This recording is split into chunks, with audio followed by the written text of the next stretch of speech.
우리 말씀을 한 구절 같이 보겠습니다. 로마서 1장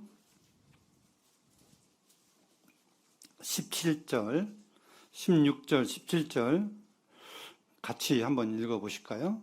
시작. 내가 복음을 부끄러워하지 아니하노니 이 복음은 못 믿는 자에게 구원을 주시는 하나님의 능력이 됨이라. 먼저는 유대인에게요 그리고 헬라인에게로다. 복음에는 하나님의 의가 나타나서 믿음으로 믿음에 이르게 하나니 기록된 바 오직 의인은 믿음으로 말미암아 살리라 함과 같으니라. 오늘 말씀의 주제는 오직 의인은 믿음으로 살리라 주제를 가지고 좀 말씀을 나누기를 원합니다. 이 로마서는 믿음의 장입니다. 로마서와 야고보서는 믿음의 장입니다. 그래서 특히 이 로마서는 예수 그리스도에 대한 복음, 또 예수 그리스도에 대한 믿음, 어떤 믿음을 하나님이 원하시고 받으시는 데에서 말씀하고 있고, 여기서 로마서에서 말씀하고 있는 믿음은 대체적으로 하나님의 의를 믿는 믿음을 여기에 기록하고 있습니다. 복음에는 하나님의 의가 나타났다 이렇게 말씀하고 있습니다. 하나님의 의라고 하는 것은 하나님이 의인이시기 때문에 하나님께서 하신 일은 다 의로운 것인데, 그 중에서도 당신의 아들, 하나님의 아들을 이 땅에 보내셔서 십자가에 죽게 하신 일을 여기서 하나님의 의라고 이렇게 말씀하고 있습니다. 십자가의 구속의 그 의를 통해서 그 믿는 믿음을 하나님이 의로 여기신다고 우리에게 로마서는 말씀해 주고 있습니다. 이제 그러면서 끝에 부분에 오직 의인은 믿음으로 말미암아 살리라. 예전에 제가 그런 얘기를 들은 적이 있습니다. 세상에 사는 말인데, 여자는 무엇을 먹고 산다요? 들어보셨습니까? 네? 여자는 무엇을 먹고 살아요? 모르시나요? 저만 들었나요? 여자는 사랑을 먹고 산다 하는 말이 있었습니다. 혹시 들어본 적 있으시나요? 여자뿐만 아니에요. 남자도 사랑을 먹고 살아야 돼요. 근데 보통 아내들은, 여자들은 특히 사랑에 예민합니다. 남자보다. 그래서 여자들은 사랑을 먹고 산다는 말이 있는데, 구원받은 성도들은 믿음으로 구원받고 믿음으로 살아가야 됩니다. 신앙생활 중에 믿음과 소망과 사랑이 있습니다. 믿음은 하나님에 대한 신뢰이고 믿음인 것입니다. 그래서 구원받는 믿음은 하나님께서 하신 일을, 예수님을 통해서 하신 일을 믿는 믿음으로 통해서 성령이 내 안에 들어오시게 되고, 그 믿음을 통해서 우리가 살아갈 수 있도록 하나님이 하셨습니다. 구원받은 사람은 모두가 다 성령의 하나님을 마음속에 모시고 살아가는 것입니다. 그 성령의 하나님이 하나님 말씀을 깨닫게 해주시고 우리에게 진리를 가르쳐 주시고 계시는 것입니다. 제가 이 네이버에 성령은 어떻게 받는가 한번 이렇게 치고 한번 제가 들어가 봤어요. 들어가 보셨나요?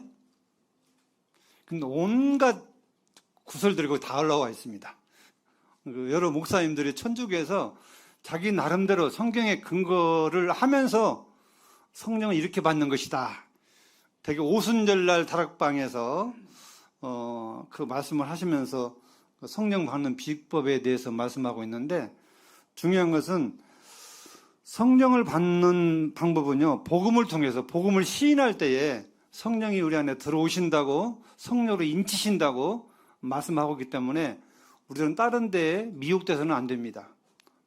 그 다른 데 미혹된다고 하는 것은 다른 영이 들어올 수 있다고 하는 것이 하나님의 말씀입니다. 오직 성령이 인간에게 들어올 수 있는 길은, 루트는 바로 복음을 듣고 인정하고 믿을 때에, 그때 하나님이 그 믿는 믿음을 의롭게 여기셔서 우리에게 성령을 주셔서 그 성령으로 살아가게 하시는 하나님의 뭐랄까요,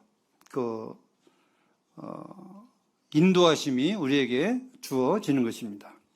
그래서 우리가 믿음으로 산다고 하는 것은 어떻게 보면 쉬운 것도 같지만 어떻게 보면 고난의 길입니다. 가장 우리가 쉬운 믿음은 거저받은 복음을 통해서 믿고 구원받고 천국에 가는 믿음이 가장 손쉬운 믿음입니다. 근데 이제 우리가 믿음으로 간다고 그러는데, 이 믿음은 천국을 복음을 통해서 가는 게 믿음이고, 또 성경에는 여러 가지 믿음의 생활을 우리에게 말씀해 주고 있습니다. 우리 그래서 오늘 이 히브리서의 말씀을 통해서 하나님이 우리에게 요구하시는 믿음이 무슨 믿음인가를 좀 말씀을 보면서 또 인물을 보면서 좀 살펴보도록 하겠습니다. 오늘은 새 인물을 좀 보기를 원하는데요. 히브리서 여기 손 얹으시고 11장 4절입니다. 4절 같이 한번 읽어보실까요? 시작. 믿음으로 아벨은 가인보다 더 나은 제사를 하나님께 드림으로 의로운 자라 하시는 증거를 얻었으니 하나님이 그 예물에 대하여 증언하심이라. 그가 죽었으나 믿음으로써 지금도 말하느니라. 여기 아벨의 믿음에 대해서 우리에게 말씀해 주고 있습니다. 아벨의 믿음은 어떤 믿음이냐? 어떤 믿음이에요? 가인보다 더 나은 믿음인데 그건 제사를 통한 믿음이었습니다. 가인과 창세기 4장에 보시면, 그 창세기 4장에 나와 있나요? 거기 좀 같이 보겠습니다. 창세기 4장. 시간 관계 3절부터 읽어드리겠습니다. 세월이 지난 후에 가인은 땅의 소산으로 제물을 삼아 여호와께 드렸고 아벨은 자기도 양의 첫 새끼와 그 기름으로 드렸더니 여호와께서 아벨과 그의 제물은 받으셨으나 가인과 그 제물은 받지 아니하신지라. 가인이 몹시 분하여 안색이 변하니. 여기 가인이 드려지는 제사, 아벨이 드린 제사에 대해서 하나님은 히브리서의 말씀을 통해서 아벨의 양의 제사를 말씀하시면서 그 양의 제사가 의로운 자라는 증거를 얻었다, 이렇게 말씀하고 있습니다. 이것은 하나님이 원하시는 제사라 이렇게 말씀하고 있는 것입니다. 하나님이 원하지 않는 제사는 하나님이 그 어떤 제사도 받지 아니한다고 하는 것입니다. 그럼을 통해서 우리가 이 땅에 믿음으로 살아갈 때에 하나님이 원하시는 제사, 기뻐하시는 제사가 무엇인지를 우리는 잘 묵상하면서 그 하나님이 원하시는 제사를 우리 삶 가운데 드려져야 됩니다.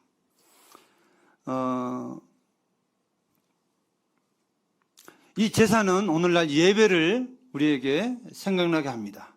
예배와 제사는 같은 맥락에서 하나님께 드려지는 것입니다. 그렇기 때문에 오늘날 우리는 이 예배를 하나님께서 기뻐하시는 예배인지 아닌지를 구분 말씀을 통해서 보면서 그 중요한 것은 여기 의로운 자라 하시는 증거를 얻었다고 했어요. 우리는 반드시 이 하나님이 기뻐하시는 예배, 이런 증거를 어디에다 둬야 될까요? 이건 하나님의 말씀에 두어야 되는 것입니다. 제사는 많은 부분에 있습니다. 우리 찬양의 제사, 기도의 제사, 또 성도들을 섬기는 어떤 그런 희생의 제사, 많은 제사가 있습니다. 근데 모든 제사에 있어서 하나님이 기뻐하시는 의로운 제사인지 우리는 돌아보면서 그 누가 뭐라고 해도 그 아벨이 드렸던 그 예물에 대해서 하나님이 증언하셨다고 이렇게 성경은 말씀하고 있습니다. 그러니까 이 증거, 증인은요, 우리의 신앙에 아주 중요합니다. 이거 확실하지 않으면 공중에 뜨게 돼 있고, 갈팡질팡하게 되어 있고 헤매게 되어 있는데, 확실한 것은 하나님 말씀 속에서 아벨의 제물에 대해서 하나님이 증언하신 것처럼 아벨의 제사가 옳다, 가인은 잘못됐다, 분명히 그렇게 판단하시고 그렇게 말씀을 하셨거든요. 그래서 가인이 왜 내 제사 안 받는다고 화를 내니까, 네가 화내는 것이 합당하지 않다, 네가 한 것을 한번 생각해 봐라, 하나님 이렇게 책망하시는 모습을 보게 됩니다. 그래서 우리가 삶 속에서 이 아벨의 제사의 믿음을 통해서 우리가 하나님을 어떻게 섬겨야 할 것인지 우리는 많이 생각하면서 분별하면서 예배를 드려야 되겠다 하는 생각을 갖고 교훈을 받게 됩니다. 그래서 아벨은 비록 그가 형한테 죽었지만 여기 그 믿음으로서 지금도 말한다. 후세들이 아벨의 믿음에 대해서, 또 하나님이 이 아벨의 하나님 원하시는 제사에 대해서 지금 오늘날 우리에게까지 남겨져서 우리에게 교훈을 삼는 이런 놀라운 사실을 우리에게 기록하고 있습니다. 그 말씀은 짧지만 아벨이 어린 양을 통해서 드려진 예배의 이 과정을 통해서 우리에게 많은 것들을 생각나게 하고 많은 것들의 교훈이 되게 되는 것을 보게 됩니다. 가인의 제사를 보면, 가인은 땅의 수산물을 통해서 하나님께 제사를 드렸는데, 사람의 눈으로 보면 가인의 제사가 훨씬 아름답고 보기 좋습니다. 각종 농사지은 농산물을 가지고 하나님께 그걸 드렸는데, 사람이 보는 제사하고 하나님이 보시는 제사하고는 다르다고 하는 것입니다. 우리는 분명한 것은 하나님이 원하시는 제사가 뭔지, 사람의 생각이 아니라, 사람의 주관이 아니라, 우리는 하나님의 뜻을, 제가 늘 강조하고 있는데, 하나님의 뜻이 어디에 있는지, 하나님이 원하시는지 무엇인지를 우리는 잘 살펴서 내가 좋은 게 아니라 하나님이 원하시고 하나님이 좋은 쪽으로 하나님의 뜻을 쫓아서 우리가 삶 가운데 적용을 해야 될 것입니다. 두 번째는 5절에 에녹의 믿음입니다. 에녹의 믿음. 에녹은요, 어떤 믿음이 있느냐? 5절, 믿음으로 에녹은 죽음을 보지 않고 옮겨졌으니 하나님이 그를 옮기심으로 다시 보이지 아니하였느니라. 그는, 에녹은 옮겨지기 전에 하나님을 기쁘시게 하는 자라 하는 증거를 받았느니라. 이렇게 말씀하고 있어요. 에녹의 믿음은 무슨 믿음이라고요? 하나님을 기쁘시게 하는 믿음이었습니다. 근데 이 창세기에 보면, 거기 좀 찾아볼까요? 또 다시 창세기로 좀 가보겠습니다.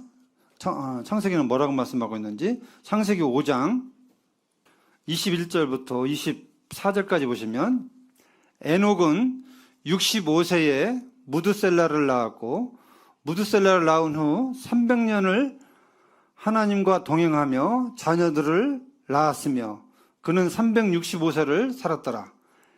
에녹이 하나님과 동행하더니 하나님이 그를 데려가심으로 세상에 있지 아니하였더라. 이런 말씀이 있습니다. 근데 히브리서에는 에녹의 하나님과 동행하는 삶을 하나님을 기쁘시게 했다, 이렇게 말씀하고 있습니다. 같이 봐야 됩니다. 하나님과 동행했다는 삶은 하나님을 기쁘시게 했다. 몇 년 동안요? 몇 년 동안요? 300년 동안. 무드셀 낳은 후부터 300년 동안, 그러면 65년은 어떻게 살았다는 거예요? 그렇게 안 살았다는 건가요? 하여튼 모르겠습니다. 여기 성경에는 300년 동안 하나님과 동행하는 삶을 살았다. 그러므로 그는 하나님을 기쁘시게 하는 증거를 얻었다, 이렇게 말씀하고 있어요. 그러니까 하나님과 동행하는 삶은요, 하나님을 기쁘시게 하는 삶입니다. 다시 말씀드리면, 하나님을 기쁘시게 하는 삶이 뭘까요? 하나님과 동행하는 삶이 뭘까요? 동행했다. 성도님은 하나님과 동행하십니까? 주님과 동행하십니까? 짤막한 말씀이지만 여기에는 어마어마한 의미가 있습니다. 동행이라고 하는 것은 뜻이 같지 않으면 길을 함께 갈 수가 없습니다. 사람이 여행을 가도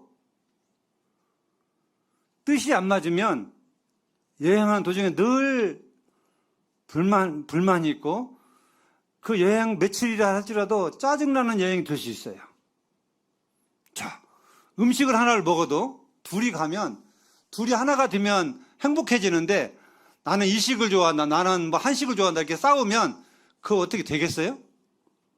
나는 고기를 좋아하는데 나는 채소를 좋아하는데 이렇게 막 하나가 안 되면 참 어려운 것입니다.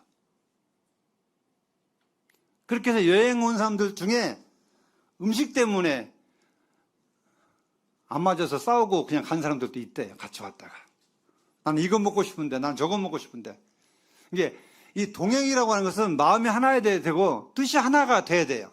하나는 양보를 해야 되고 배려를 해줘야 돼요. 내가 안 맞아도 그래야 하나가 되고 그 여행이 즐거운 여행과 성공한 여행이 될 수 있는 것처럼 하나님과 동행한다고 하는 것은 그 뜻이 맞아야 돼요. 그럼 누가 누구 뜻을 맞췄을까요? 하나님이 에녹의 뜻을 맞췄을까요? 에녹이 하나님의 뜻을 맞췄을까요? 예? 누가 누구 뜻을 맞췄을까요? 여기는 에녹이 하나님과 동행했다고 했어요. 최소한 에녹은 자기 중심에 하나님의 뜻을 존중하고 하나님이 원하시는 모든 매사에 자기 머릿속에, 마음속에, 생각 속에 하나님을 의식하는 그리고 그분이 원하시는 삶을 살았다고 하는 거예요. 300년 동안 살면서 자녀를 낳았대요. 오늘 우리랑 똑같은 사람이잖아요. 그렇죠? 자식을 낳았으니까 300년 동안 많이 낳겠죠. 그런데 이 에녹은 삶 속에서 하나님을 기쁘시게 하는 증거를 얻었다는 거예요. 동행함으로. 그래서 하나님 더 이상 고생하지 말고 하나님과 함께 살기 위해서 하나님 그를 데려가셨다고 말씀하고 있습니다. 365세면 빠른 나이예요? 적은 나이예요? 늦은 나이예요? 그 당시에? 예? 빠른 나이예요. 그때는 900살 이렇게 살았으니까 한 3분의 1 정도, 올려 말한다면 100세를 한다면 한 50대, 60대 정도 하나님이 그를 데려가신 거예요. 왜 그랬을까요? 너무 마음이 하나님이 기쁘신 거예요. 세상에 놔두면 고생하니까 하나님 불 올리실 거라고 저는 믿습니다.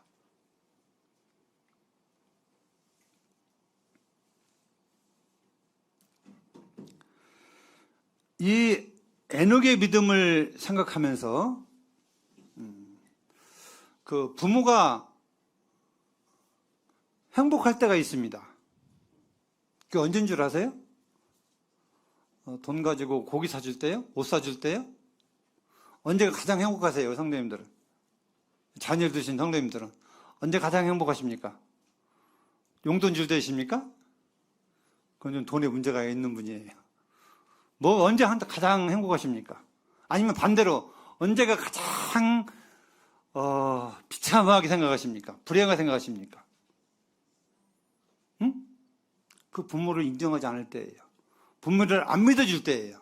부모를 무시할 때예요. 그럼 반대로 행복한다고 하는 것은 부모를 부모로 인정해주고 믿어주고 의지할 때 부모는요 마음에 뿌듯하고 행복한 것입니다. 뭘 안 사줘도 고기를 안 줘도 돈 용돈을 안 줘도 그냥 나는 우리 엄마 아빠가 최고야 이 말만 들어도 부모는 최고인 것입니다. 다시 말씀드리면 부모가 재산이 없어도 지식이 없어도 내가 낳은 자식이 우리 부모 최고입니다. 나는 엄마 아빠가 제일 좋아요. 엄마 아빠가 제일 존경합니다. 이런 소리를 들을 때에 부모는 행복한 거예요. 영적이도 마찬가지입니다. 우리 하나님을 알면 알수록 하나님은 어떤 분인가를 알면 알수록 우리는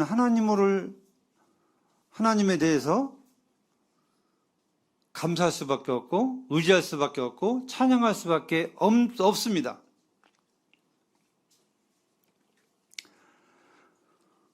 우리가 말은 주님과 동행한다고 말은 많이 하는데 삶은 말과는 많은 차이가 있습니다. 제가 생활해 보니까 그래요.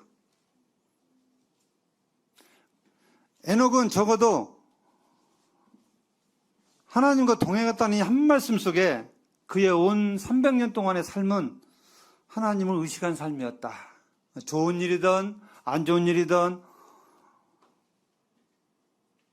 건강하든 아프든 상관없이 언제나 그의 의식 속에는 하나님이 계셨고 하나님을 의지하고 싶은 마음이 있었고 그의 삶 속에 하나님을 빼면 아무것도 아니었다 하는 사실을 우리는 기억해야 될 것입니다. 6절에 보시면 믿음이 없이는 기쁘시기 못하나니 하나님께 나아간 자는 반드시 그가 계신 것과 또한 그가 자기를 찾는 자들에게 상 주신 이심을 믿어야 할지니라. 저는 많은 사람들을 만나보고 대화를 해봅니다. 어려움 가운데 있는 성도들도 만나게 되고 또 좋은 어려움이 없는 성도들 가운데 만나서 교제해 보기도 합니다. 근데 참다운 신앙은, 참다운 하나님의 동행은 어렵거나 좋거나 상관없이 언제나 그 의식이 내가 살아가는 것은 하나님의 은혜라는 사실을 늘 잊지 않습니다. 우리가 지난번에 모든 삶이 하나님의 은혜라고 이렇게 말씀을 들었고 우리는 그걸 인정할 수밖에 없잖아요. 근데 이것이 내게 어려움이 없을 때는 그냥 그걸 인정하는데 내가 어떤 어려움이 딱 닥치게 되면 그 은혜라는 사실은 잠시 출장 가버려요. 어디 멀리 가버립니다. 감사가 안 돼요. 인정할 수 없다고 고개를 흔듭니다. 물론 지나면 바뀌어질 수 있겠지만 하나님과 동행한다고 하는 것은, 하나님을 인정한다고 하는 것은요, 그리 쉬운 일은 아니라고 하는 것입니다.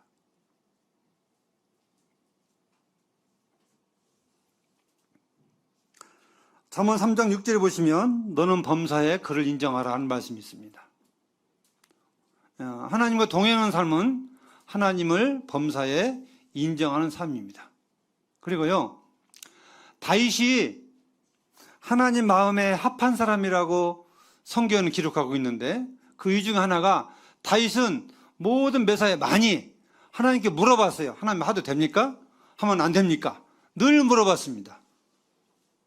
하나님 허락이 떨어지면 다윗은 행동을 했어요. 이게 하나님과 동행하는 하나님의 마음에 맞는 삶인 것입니다. 우리 구원받은 성도들은 믿음으로 살아가야 되는데 이 믿음은 하나님께 물어보는 삶입니다. 물어보는 삶이에요. 많이 물어봐야 돼요. 무엇을 하든지 한번 말씀을 보고 물어보고 확인하고 하나님이 진정 원하시는 것인지 아닌지를 확인하면서 걸어가야 돼요. 근데 그렇지 않으면 우리의 이 땅의 수고가 나중에 아무것도 남는 것이 없는 그런 삶이 돼버리고 마는 것입니다.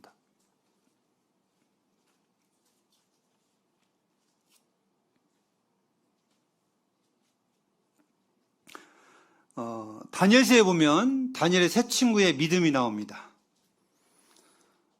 그가 풀무불에 던져질 상황에서 왕이 네가 지금이라도 부인하면 내가 너를 살려주겠다. 부인하라. 그러니까 이 다니엘의 세 친구가 왕이여 난 그렇게 할 수 없습니다. 살아계신 하나님이 우리를 지켜주실 것이고 안 지켜주셔도 우리는 다른 신상에게 절할 수 없습니다. 단호하게 자기들의 믿음을 고백합니다. 하나님이 보시고 얼마나 기뻐하셨을까요?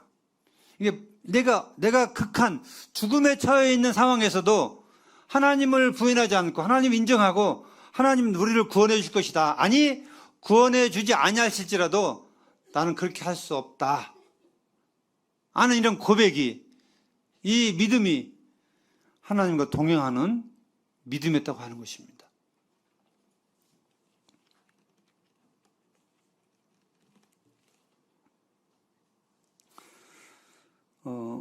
고린도전서 10장 31절 보시면 너희는 먹든지 마시든지 무엇을 하든지 다 하나님의 영광을 위하여 하라 하는 말씀이 있습니다.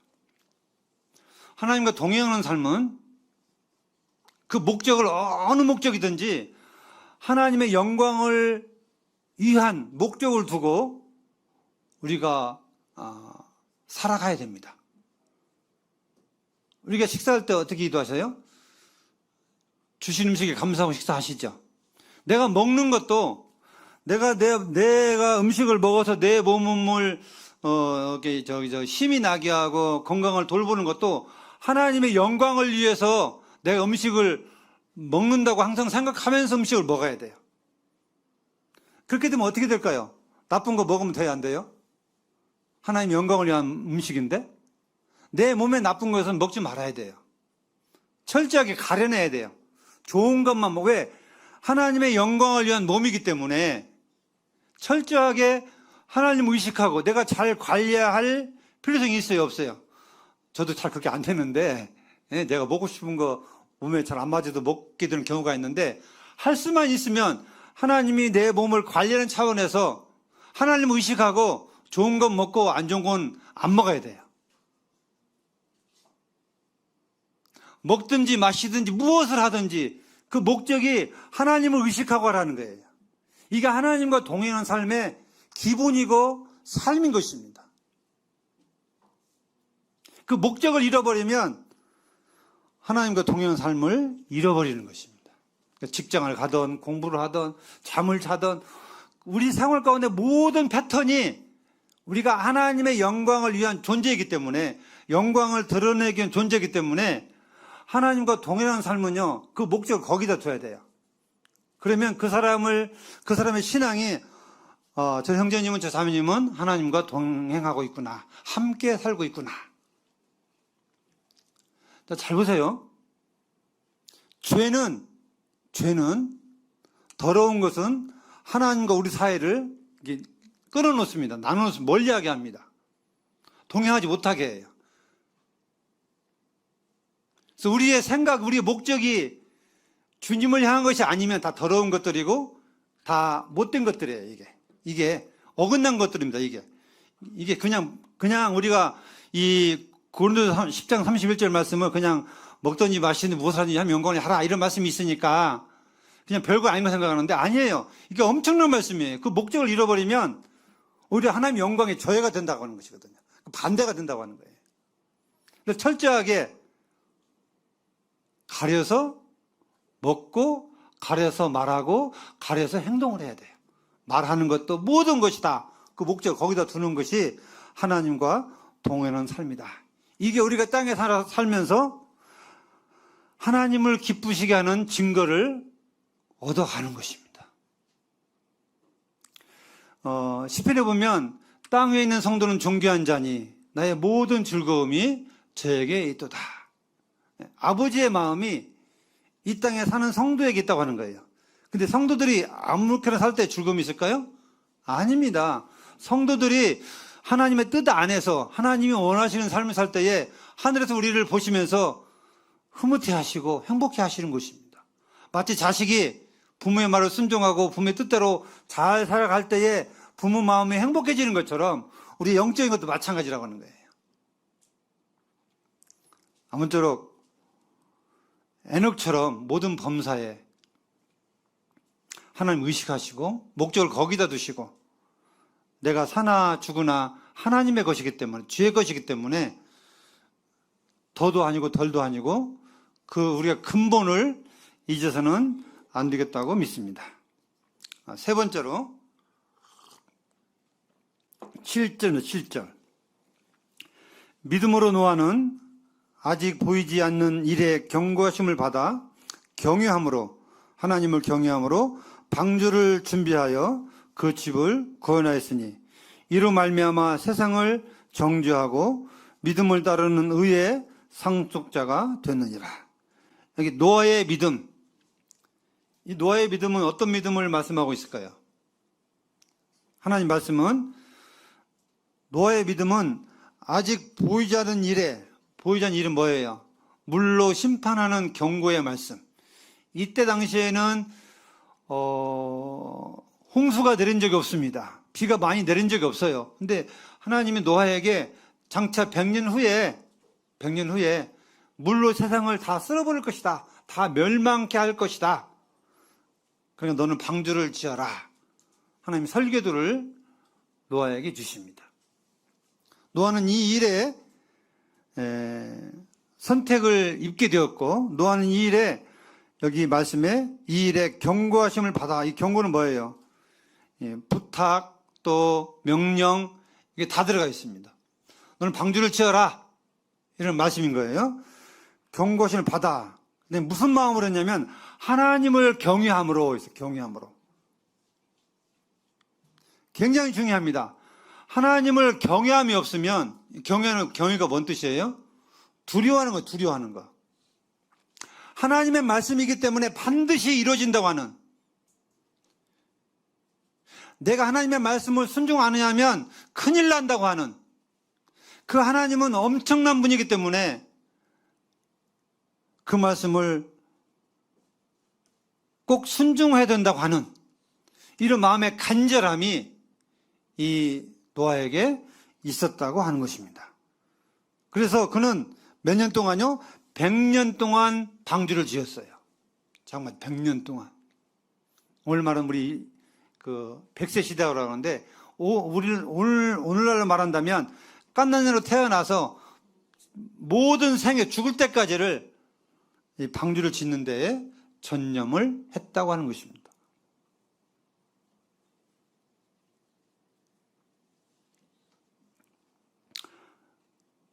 그러면 이 노아의 방주, 오늘날 뭘 말씀하고 있을까요? 노아의 방주. 뭘 그림자로 우리에게 말씀하고 있을까요? 교회입니다, 교회. 교회. 주님의 핏값으로 사신, 주님의 목숨을 내놓고 사신 교회가 이 방주를 뜻하고 있습니다. 우리는 이 노아 시대의 이 방주는 노아의 가족의 구원을 위한 하나님 방주를 예배하셨지만, 오늘날 이 교회는 구원받지 못한 영혼들에게 복음을 전하고 하나님의 진리의 말씀을 통해서 교회를 세워져 가는 큰 임무를 우리 성도들에게 맡기신 것입니다. 그래서 교회를 사랑하고 교회를 섬기는 일은요, 하나님을 경외함이 없이는 어려운 거예요. 내가 해도 되고 안 해도 되는 게 아니에요. 교회를 사랑하고 교회를 섬기는 것은 내가 해도 되고 내가 안 해도 되고 내 자유의지에서 되는 게 아닙니다.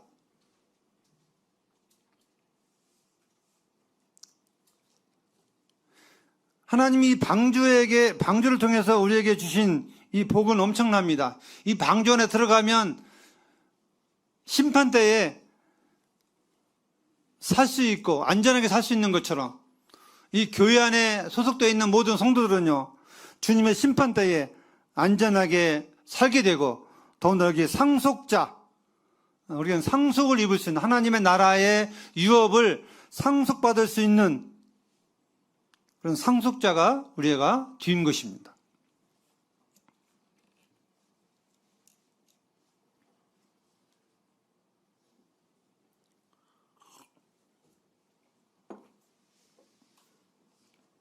그래서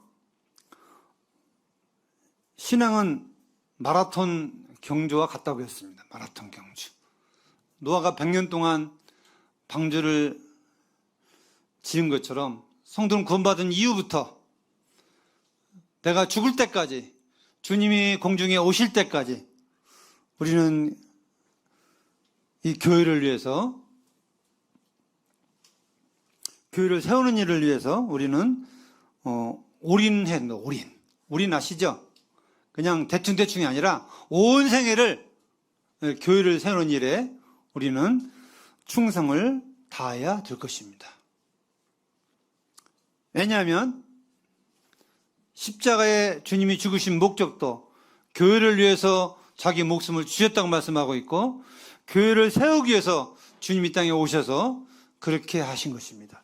교회는요, 장차 주님이 공중에 오실 때에 신부로, 예수님은 신랑이고 교회는 신부로 나타날 일이기 때문에 아주 중요한 문제인 것입니다. 우리 주의자매가 11월 25일 날 결혼하죠. 지금 결혼 준비를 하고 있더라고요. 착착 어저께 웨딩 촬영을 했다고 그래요. 저한테 오늘 아침에 와서. 이 신부가 결혼을 위해서 준비해 가는 것처럼, 결혼 날짜 잡아놨는데 신부가 가만히 있으면 되겠어요? 준비 안 하면 되겠어요? 그럼 결혼 날짜가 어떻게 됐어요? 엉망진창, 정말 엉터리 되지 않겠어요? 우리는, 성도는 장차 주님과 함께 결혼하게 될 교회의 신분입니다. 신분. 그렇기 때문에 우리는 그 나라를 위해서 이 땅에서 교회에게 말씀하신 말씀을 잘 들으면서 끝까지 믿음의 경주를 해야 됩니다. 우리 중에 낙오자가 없어야 됩니다.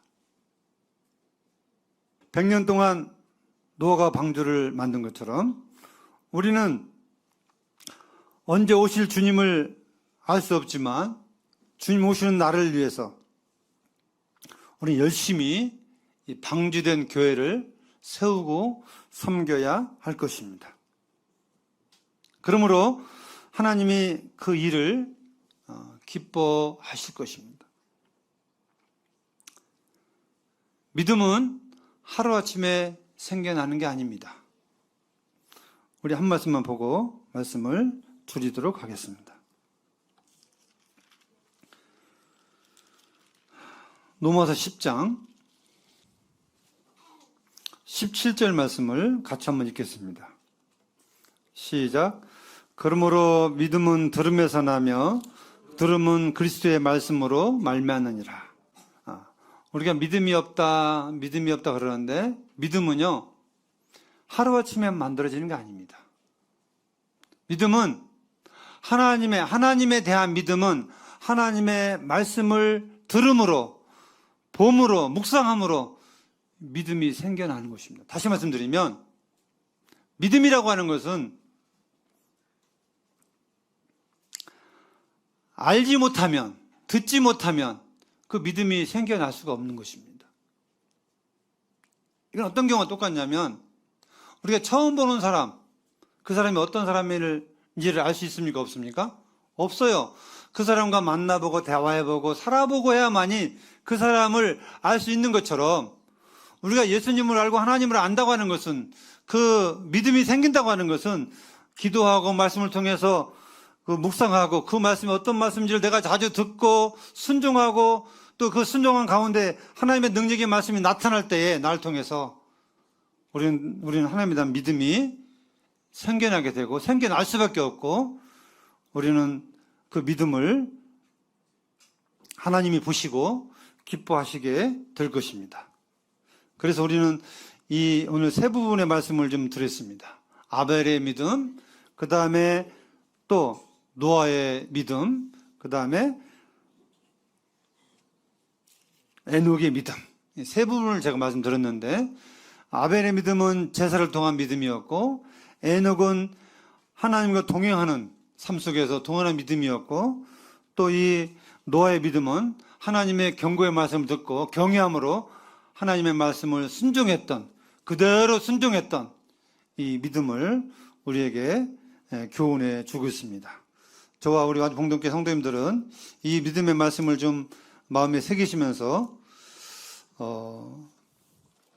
주님 오실 때까지 이 믿음에서 떠나지 않고 신실하게 살아갈 수 있는 삶이 되기를 바라면서